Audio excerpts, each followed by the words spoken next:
Shalom and welcome to this edition of Revealing the Truth, where we cover the headlines, the heart lines, and biblical truth. I'm your host, Messianic Rabbi Eric Walker. What do you get when you combine more than 10 years of talk radio experience with a conservative Christian historical constitutionalist who has an unbridled opinion, rapier wit, and a gift for the uncommon and little-known historical facts about America? That can only describe one person. He's not only a friend of many years, host of heartofamerica.net and the michaelhartshow.com, and the author of Unknown America, Myths and Little-Known Oddities About the Greatest Nation on Earth.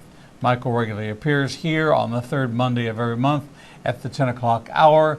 Welcome in Michael Hart to host the Michael Hart Show here on the Igniting a Nation Broadcasting Network. Michael, always good to see you. Great to see you, my friend. So, Washington, D.C., drain the swamp. We're going to get rid of Barack Obama. We're going to pull the plug on this cesspool. And when it drains, at the bottom will be all these bodies and all the suspicion we've had. And the water level of the swamp is now overflowing. There's a flood in the swamp. We have new people being added to it all the time. More families, more politicians, more people, more relatives, more sons, more daughters than we've ever had before. And it all confirms that for well over 100 years, this country has been run by appointees. Going back to, I guess, the oldest appointee in office would be somebody that Harry Truman gave the job to. Right. And they're still there. And people don't realize that we only have, 537 elected officials run the United States of America at the federal level. Right. It's preposterous. It really is. And interestingly enough, I've got friends within the administration that I speak to pretty frequently, as frequently as yesterday even. And what's really fascinating is the fact that people within the Trump administration, I don't mean the appointees, I'm talking about within the nucleus of the administration, even they're stunned at the depth of the corruption and the swampiness, if you will. And they're learning this more and more and more every single day, because it's not just a matter of people that are being in cahoots with one another in D.C. It's also a matter of that's the way the system functions, as you point out, and that they're having problems coming to terms with the fact that it's systemic. And we see every single day this playing out over and over and over again. And it's not only giving rise to the hypocrisy that we see in the news cycle, but it's displaying the depths of the ignorance and the just childishness that rules the day in Washington, D.C. People go there, they get elected, and they automatically become immersed in this system that, to an outsider such as Trump, doesn't make any sense whatsoever. And so what we're seeing is the backlash from that. And if Trump were to get reelected, me personally, I think he's going to walk right in, we're looking at 3, 4, 5 more years of this, and then hopefully whoever follows him, whether it's Pence or otherwise, will continue this move, because again, you've got a good 100, 150 years ingrained in D.C. politics the way that it is, and it's just so fascinating to see it play itself out in the news cycle, and that's what we're seeing every single day. So knowing that there's nothing that's going to shock you or I that's going to come out in the FISA abuse report. There's nothing shocking that's going to come out in the Hillary Clinton report. There's nothing shocking that's going to come out in the Clinton Foundation collusion with Ukraine. There's nothing shocking that's going to come out of the disclosure that Hunter Biden and Joe Biden were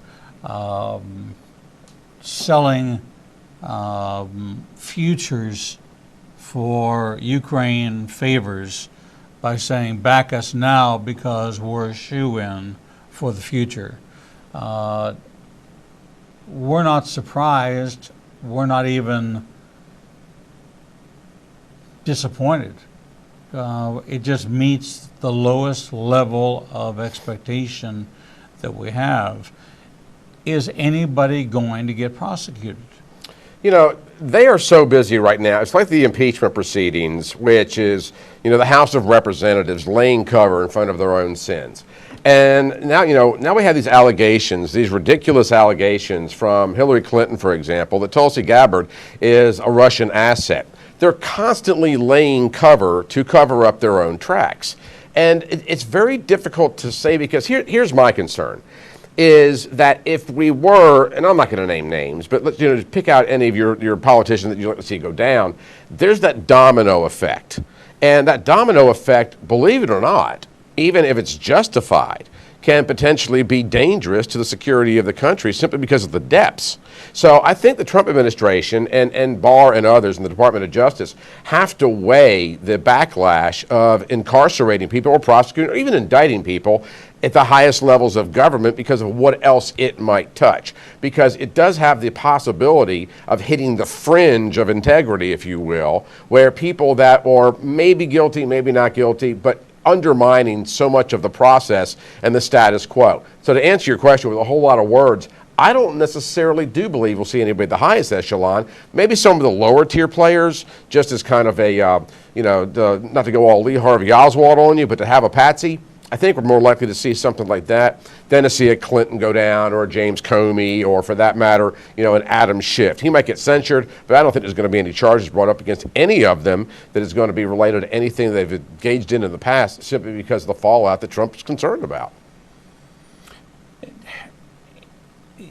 You're the historian that's looked at little-known facts about America, and you've looked at American history, you've studied American history, you've studied some anomalies in American history. Everything that exists today didn't happen today. It had a starting point somewhere in our government where maybe it was Dwight Eisenhower when he invited the Muslim Brotherhood to the White House for the very first time in 1952. And that began the process of collusion, and it was subtle, and it was for the purpose of finding out who our oil enemies and our oil friends were and try to assess, but we kind of brought them into the country. Maybe it goes long before that. Where do you see the starting point for this kind of government? I see the flashpoint of it in the Wilson administration. If you're coming past the Civil War era, when the American bankers had so much influence that, they were like Salmon Chase, who was funding the federal effort against the Confederacy. And then you have the Reconstruction years where you saw a lot of graft and corruption coming in. We can go through Rutherford Hayes' administration and what was called the Compromise of 1877, and then all of the political wrangling. But then you have the introduction shortly after 1907, the bank crisis of 1907. We have this desire to create a new Federal Reserve banking system, or a central bank, which had already run the charter twice before, and a lot of politicians didn't like the idea. But then you see how these European bankers begin to come in, and they influence Woodrow Wilson to pass the Federal Reserve Banking Act during his election. This is in 1912. But his entire cabinet was handpicked by a guy by the name of Edward House, or Colonel Edward Mandell House. And you begin to see the influence of the banker class, the political elite class, directly, and I mean directly, affect the Oval Office. That's more or less where the status quo begins. He was a pawn of a president. It's also what gets us into World War I, and then now we have the military-industrial complex, the birth of that, and it kind of takes off from there. But in the Woodrow Wilson years, we see the swamp really take shape. It's kind of like, I'm a mafia buff. And it's kind of like in the 1950s, the mafia was very loosely organized. And then you have the Appalachian meeting where they create the council that runs the 5 families and other families in the country. Politically speaking, the council forms the New World Order Council, if you will, under Wilson in the 1912, 1913, 1914 era. So when we start seeing our engagement in World War I, followed by World War II, followed by Korea, followed by Vietnam, we see that the United States has entered into wars military conflict and the military machine, going back to that, because if we were to take a look in government at where the most money has been hidden, the most money has been covered up and budgetarily disguised, has been in military appropriations. Absolutely. Think of it this way. You know, the central bank, the Federal Reserve Bank, which people always say it's privately owned, and it's semi-privately owned. The government does have some influence on it. But when would a central bank make the most money? Banks have to lend money. And the central bank, in this case, the Federal Reserve, is lending money to the United States. When would the United States need to borrow the most money from this semi-privatized bank? During times of war. And even if you go back into the 1700s, 1800s, the late 1800s, there's a guy by the name of Amschel Bauer. Most people will know him as Rothschild. They would fund both sides of a war. And this was not at all uncommon. And now let's jump here to this date and look at Syria. You know, we've got men and women fighting over there, primarily men on the battlefield, obviously, that are fighting a war that has been going on for centuries prior to us. There's no way from a Western perspective for us to win this war. So why are we allowing our men to perish in battle for a war that quite frankly, is theirs to fight? Because again, you've got the military-industrial complex people that want to see the continuing funding in the Middle East because there are people that are making enormous profits because of it. So whether it's Vietnam, the Civil War, Korea, one or two, whatever the case may be, yes, America is, in a lot of cases, run by a very warmongering type of a mentality that is capitalized by the banker class. So we saw during Vietnam, we saw prosecutions and we saw indictments for people who were committing war crimes, for people that were overcharging the government. There were investigations into that, and there were companies that were sanctioned because of it. Now we have what I would say rampant stupidity. Rampant stupidity is, I'm going to go out there, I'm going to tell you my name, Hunter Biden. I'm going to tell you my purpose. I'm going to have you pay me $600,000 a year, and I'm going to be a key influencer for you to get you military support, whether or not it's favorable treatment in contracts or it's introductions to the presidents of companies that think that you're too dangerous to get involved in. Well, I'll get you in front of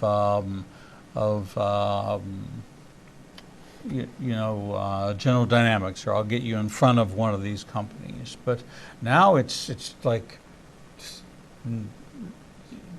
you would use names in the past, but you'd never use your own name. Mm-hmm. Now we're finding people who are out there using their own name to peddle, and that's become a whole new industry of people who have absolutely no sense whatsoever in saying that what I'm doing is not legal, but it's okay because I put my name to it.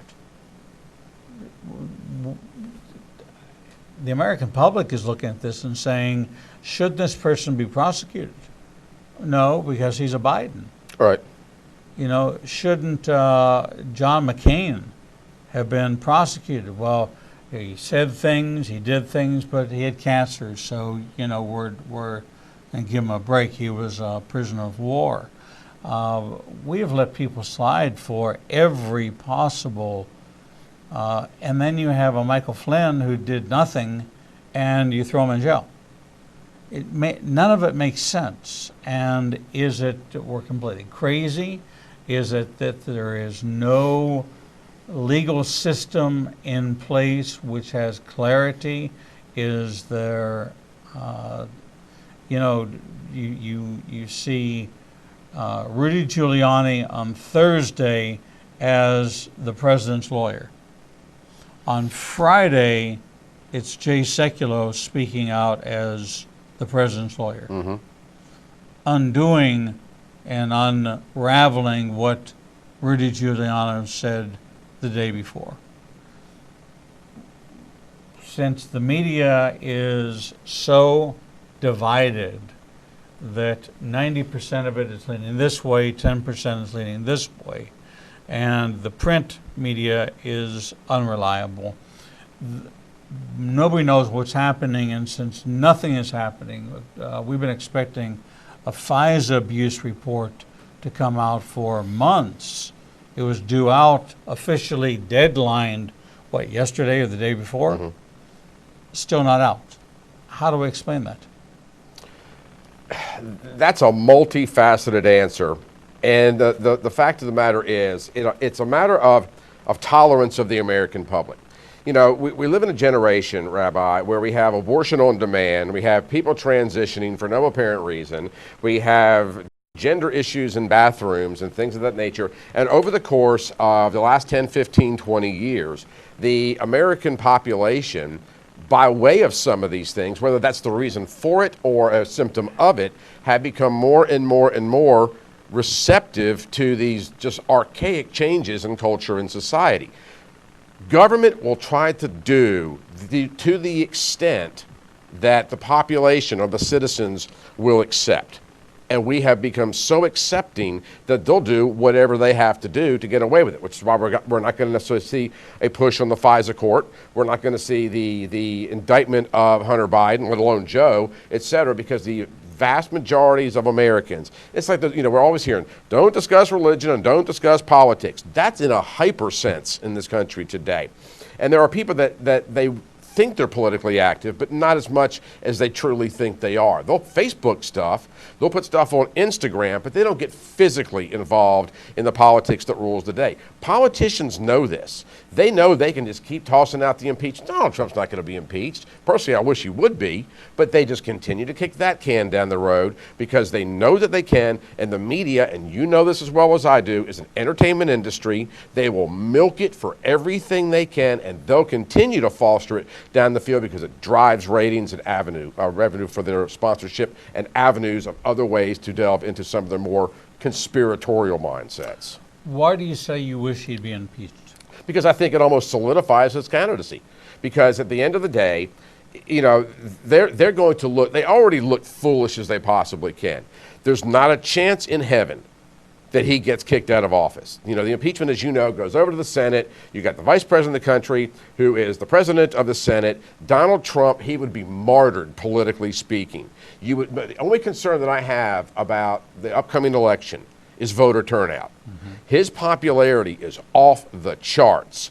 However, in America, sometimes it's kind of like when your football team goes up 40 points late in the fourth quarter. Now all of a sudden you're channel surfing. I fear that people are going to change the channel on this administration. Not that they're going to flip sides, but that they're going to lose interest if they think it's a shoo-in. The impeachment would, number one, completely backfire on the Democrats, expose their weaknesses, and embolden Trump voters while politically martyring him at the same time.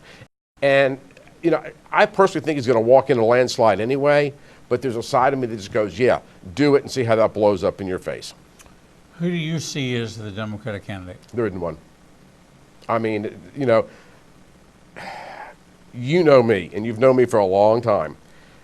I don't like to drop names. I don't like to call people names. I never call Barack Hussein Obama by his middle name. I don't say Hildebeest. I try to be respectful of people. The bottom line here is there's nobody in that field that can beat Donald Trump, period, end of sentence. Elizabeth Warren is a complete abject joke. Hillary Clinton entering the race, which some people have speculated with this whole Gabbard thing, she is a pariah. Joe Biden is a crook. He's a criminal. His son is engaged in activities that are obviously suspicious. I don't want to run the gamut, but there's been some talk about a possible Michelle Obama run.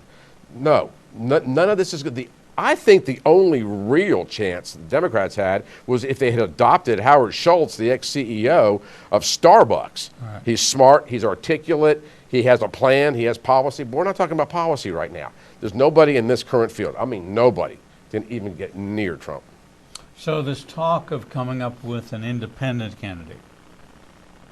party candidate, somebody who doesn't fit the model for the Democrats, doesn't want to be associated with them, doesn't want to be associated with the Republicans, says, I'm an independent, I'm going to run as a third party candidate. There's a lot of chatter about that. Has that ever happened before? In terms of successfully speaking, not at the presidential level, but Ross Perot did teach us it is doable. I mean, and he siphoned off an awful lot of votes. Had he been a little more articulate in his viewpoints, pardon me, he might have been a little bit more successful in doing so. If you had asked me that question 2 years ago, I would say absolutely, positively not. But everything has changed under this administration, and I do mean everything. And people are getting so fed up with the swamp monsters out there, and people are exhausted from the news. Even I'm exhausted from it, because every single day, the ground is fertile for an independent. Are we ready? Are people there? Because there are people, and this is a generational thing. Well, my daddy always voted Republican. My grandpappy always voted Democrat. Until we get to a point where that is no longer the denominator for how we vote, we won't ever have an independent. But we are definitely getting to that point. Now, with that said, it can't be a Democrat that goes independent. It's literally got to be, this is a guy by the name of Gerald Celente that calls himself a, what is it? He's a political atheist, is how he refers to himself. He's the guy that publishes the Trend Report. We need a political atheist, but somebody who is beyond reproach, that can captivate the imagination of America and, ironically enough, have their own vision of making America not just great again, but civil again, sane again, and more Christian Judeo again. Right. And I just don't see that person coming on the scene at this particular point in time. The no vote support for impeachment that Pelosi came up against this past week basically says we as the House are not going to pursue impeachment. We're not going to back it at least at this point, or maybe even at any future point. What does that do to her?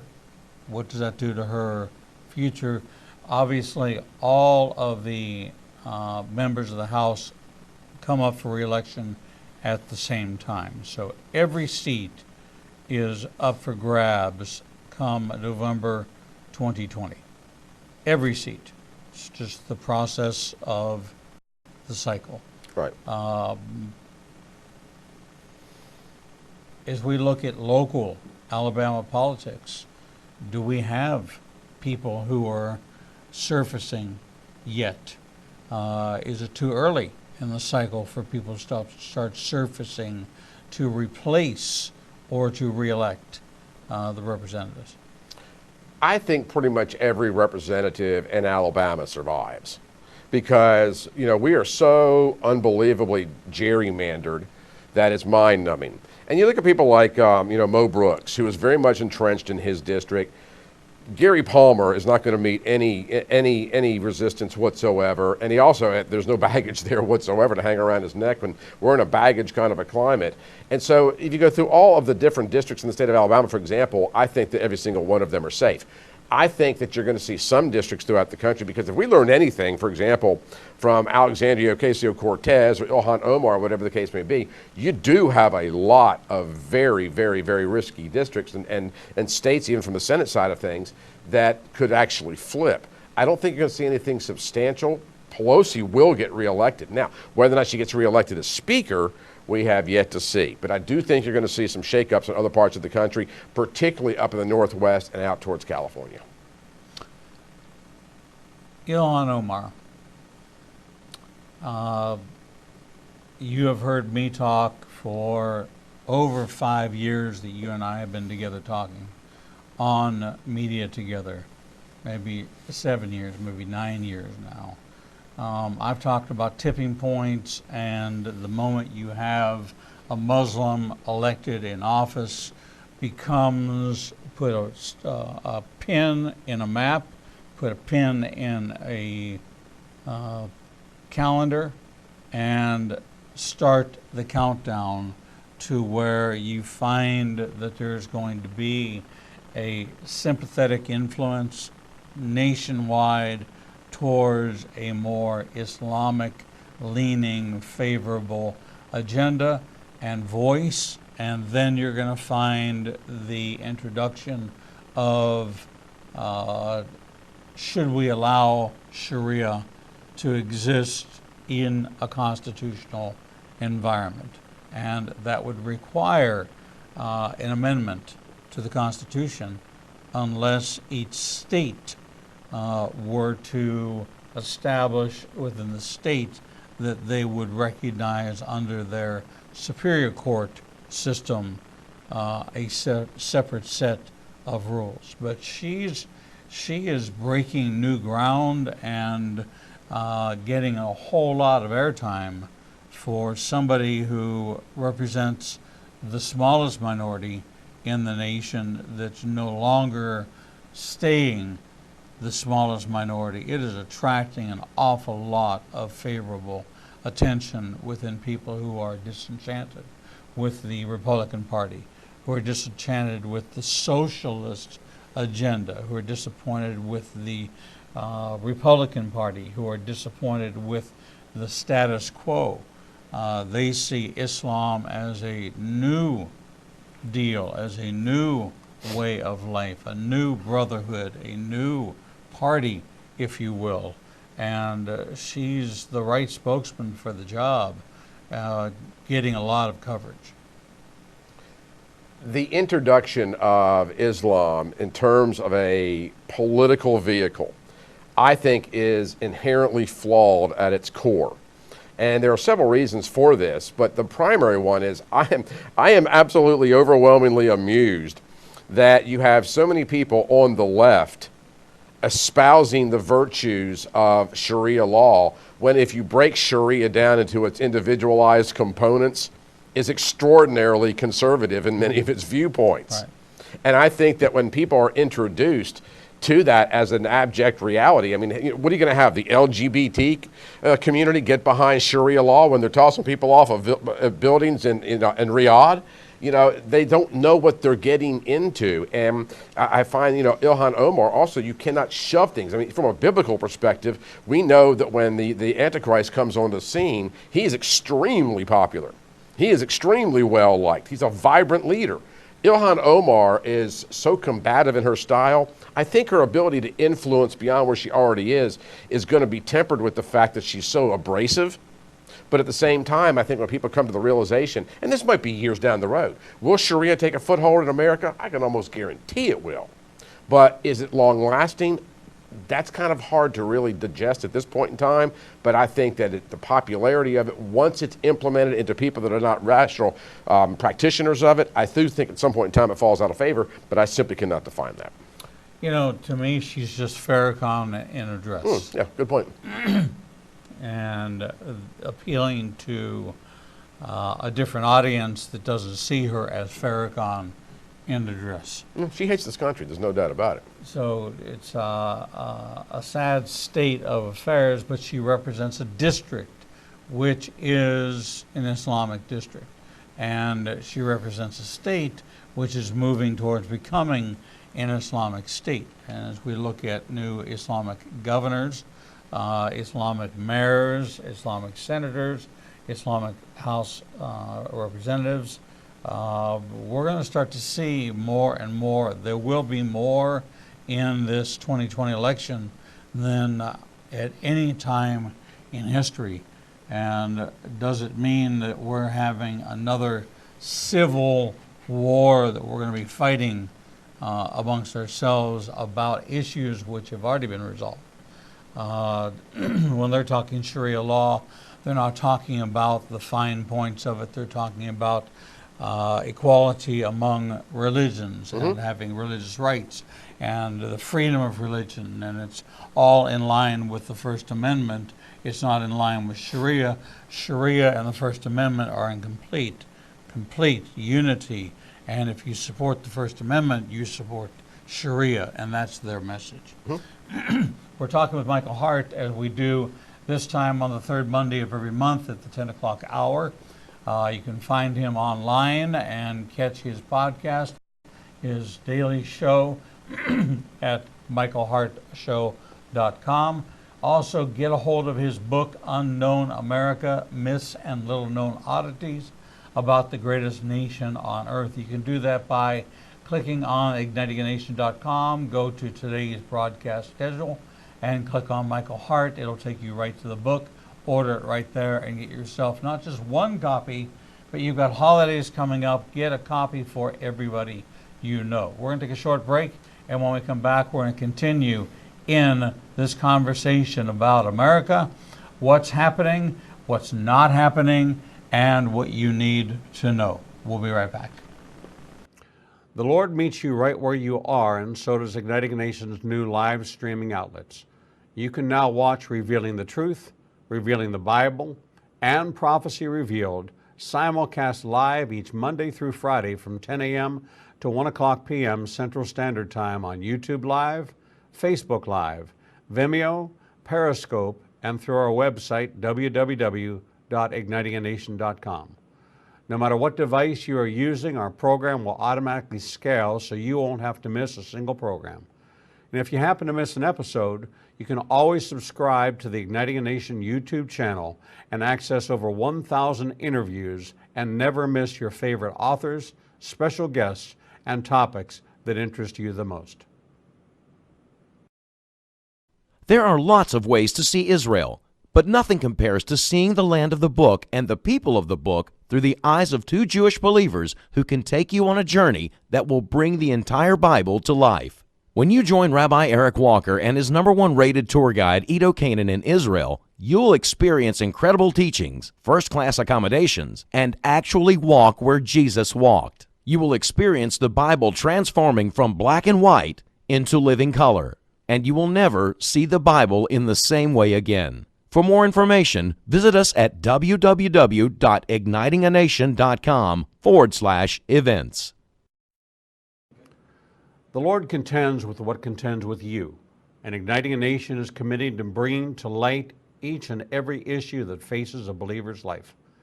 Our live stream programming and teachings take you on a journey to finding biblical truth from a wide variety of experts who share their insights into a deeper walk with the Lord.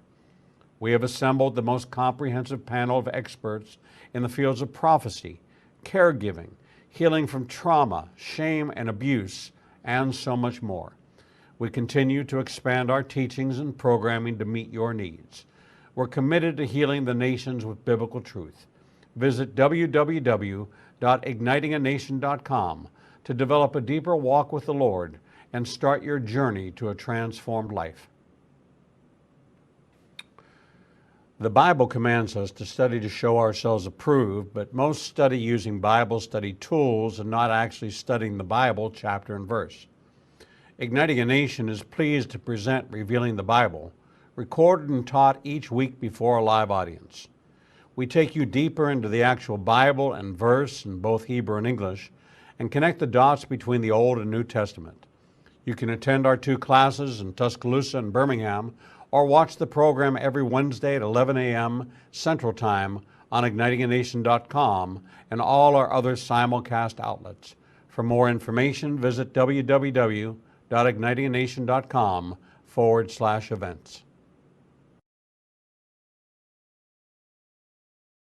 Shalom and welcome back to this edition of Revealing the Truth, where we cover the headlines, the heart lines, and biblical truth.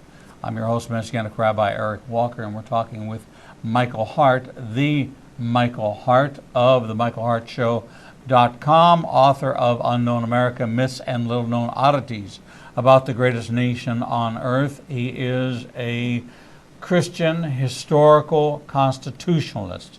So that is the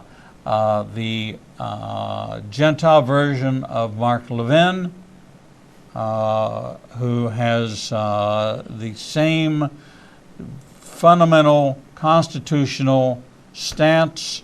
The only difference between he and Mark is that Michael Hart believes in Jesus and Mark Levin, to my knowledge, does not. But as far as I'm concerned, you are in a class with the Great One and can hold your own. Actually, probably on some things that he doesn't know about these little known oddities, because he's a lawyer, so he'll quote you chapter and verse from the law, which you can't do, I can't do, but we can certainly get him. We can certainly nail him on some of these little known oddities. That would be a fun program It would. to have. It would. But I must say, in the 15 years that I have been in broadcast news and the media, I've been called an awful lot of things, but I have never been called a Gentile. You've never been called a Gentile. Well, the Gentiles. Either you're a Jew or you're a Gentile. That's the only. Oh, I accept Right. it. I accept the title. I have just never been referred that way. Well, welcome to my world. This is a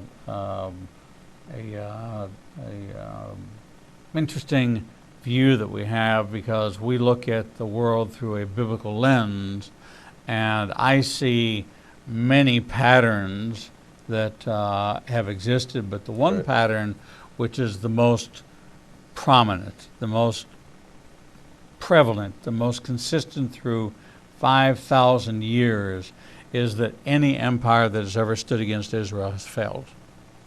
That none of them exist. And now we have an Erdogan who's trying to rebuild the Ottoman Empire, which had already failed because of Genesis 12:3, which says, I will bless those that bless thee, and I will curse those that curse thee, and all the nations of the earth will be blessed through thee, meaning Israel.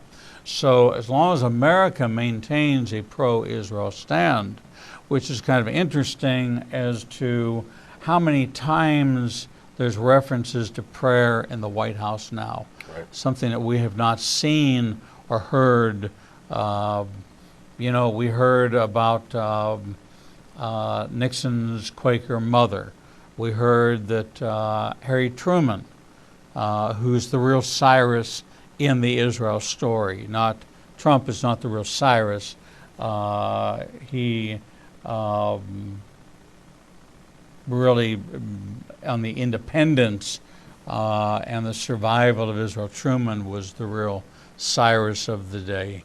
But most people don't know much about Harry Truman or his politics or what his role in Israel. People know that it was Richard Nixon's mother, and because she was a devout Quaker and devout supporter of Israel, that she sent and gave her son the instructions that says, you give them support, you go to their aid. But we now have countries who are supposedly NATO allies who are allying with anti-NATO nations, and now we're in this position of what if our NATO ally member, Turkey, goes to war against Israel. Under NATO, who do we defend?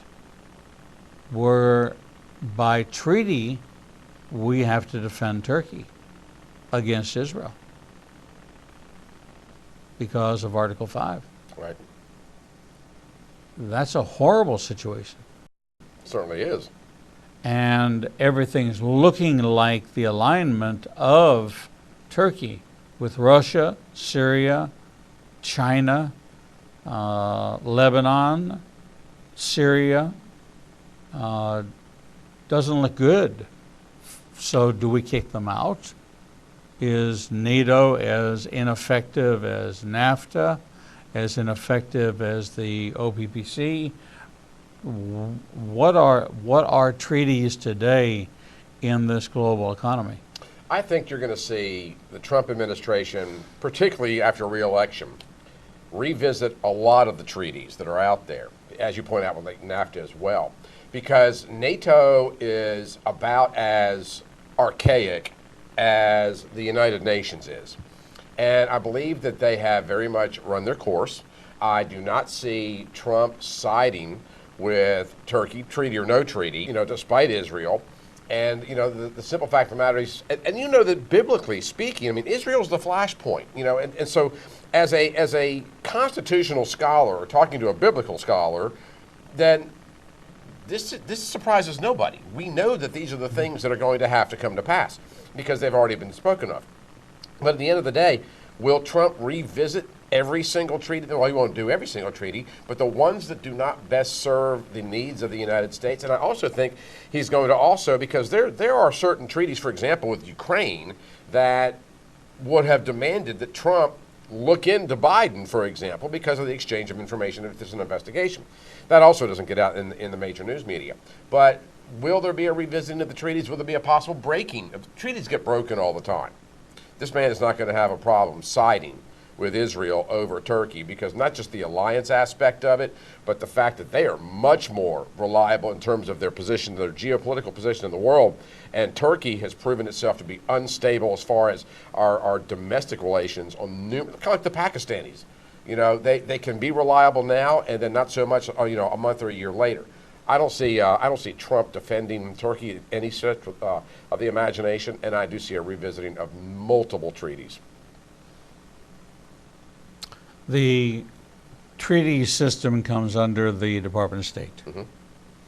So our State Department has ambassadors deployed throughout the world representing America at the at the table, at the embassy or consulate, acting as the charte d'affaires of the United States, representing the President of the United States. We've had some pretty embarrassing moments. We had the embarrassment of showing the bottom of somebody's shoe, and that caused an international crisis because they offended a Muslim sheikh. We had the President of the United States vomit over sushi in Japan, and that caused weeks and weeks of diplomatic fallout.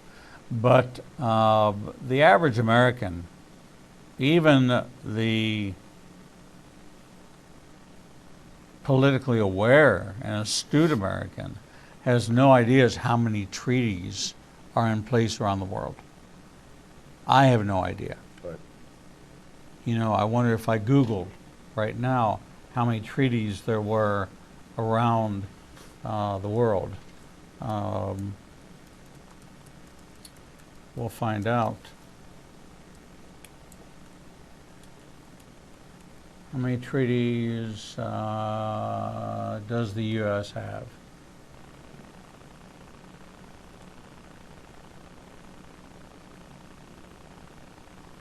The number of treaties, well, that doesn't tell me anything.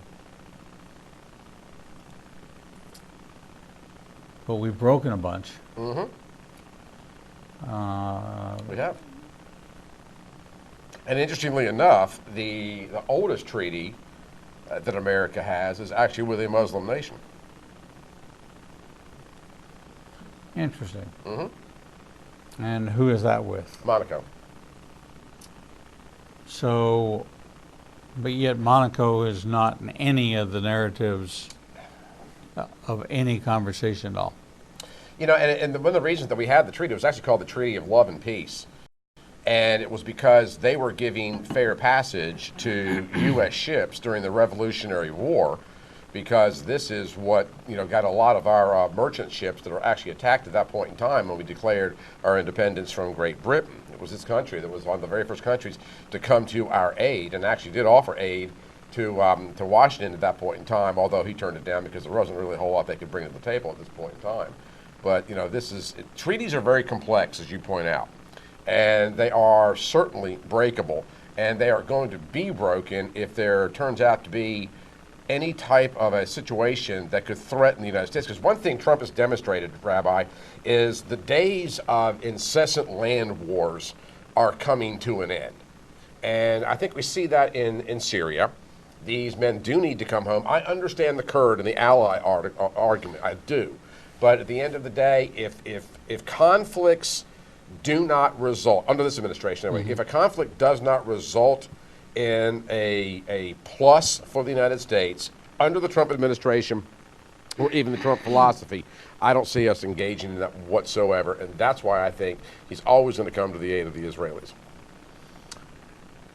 Donald Trump has made the statement that we are, as a country, are not going to get involved in anything that does not benefit or harm the United States interests in a particular area. Right. So if it doesn't have any impact on economy, for example, I'm looking at Bulgaria. We have a treaty, a memorandum of understanding concerning the imposition of import restrictions on categories of archaeological material and ethnological material, signed on January 14th, 2019. Right. This is a treaty. Okay. It has no bearing on the Department of Defense. It has no bearing on me and you. It has probably some bearing on the Smithsonian. Right. There's lots of that goes on that we know nothing about, and we don't really pay any attention or care about. There's those who are very interested in historical preservation and returning Egyptian artifacts to Egypt and American artifacts to America, but other than that, that's the only thing. They're not going to go to war over it. Well, that's one of the arguments with the whole Islam thing, and I believe I misspoke a moment ago. I said Monaco, it's Morocco. You know, the Moroccan treaty is something, it's the treaty of love and peace, and whenever I get in these conversations with people about Sharia or Islam or whatever, I'll have people bring up, well, what about the treaty of love and peace? Well, you know, not all Muslim countries, obviously, are equal. They're not all cut from the same cloth, and it's also a matter of geopolitical practice as well. But as you point out with the treaties are just that. They are agreements between the United States and another nation that, in theory, should benefit the United States if we enter into a treaty with that nation. And I think that every one of them, now they might not sit down at a table and lay them all out on the table and start to investigate them, but as they come up, as with Turkey, they are going to be looked at because the president is not bound to maintain these particular treaties, and there's only so many agents in the United States that have the constitutional right to even enter into one. And of course that means leaving them at the same time. You know, it's interesting, Mike Pompeo, who I think is doing a fabulous job. Maybe others don't think so, but I think that here's a man who has a strong background, certainly compared to Lurch. John Kerry has done a sterling job in exposing some of the issues and some of the fiefdoms, and advising the president well what to get involved in and what not to get involved in. I still have a problem, as does America, with Donald Trump's unfettered tweeting and stirring up. It is either the most brilliant distraction that's ever been perpetrated on mankind. Either he is the new P.T. Barnum of the world and believes that there's a sucker born every minute, and that whatever he throws out there that he actually means, or if he is from what I understand, the president is not alone enough to be laid out on his couch with his legs crossed, with his head on a pillow, with his iPhone in his hand, saying, who can I mess with now? That there are lines of people waiting to see him. There are things that have to be signed. There are meetings. There are heads of states. The man's schedule is pretty busy to pump out as many of these. I mean, does he actually sit in a meeting with the Prime Minister of England and say, hold on a second, I've had this really cool thought that Nancy Pelosi's bottom is bigger than, you know, whatever. Either it's brilliant, it's crazy brilliant, or it's stupid brilliant. And I can't figure it out. I think it's unintentionally brilliant. I think that it was something that he did not go into the office expecting to capitalize on as much as he has. But I'm going to tell you something, and I appreciate you mentioning the book Unknown America.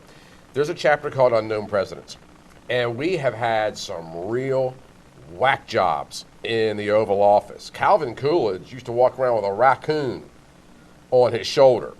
Truman and a couple other ones would actually ride mechanical horses in the White House.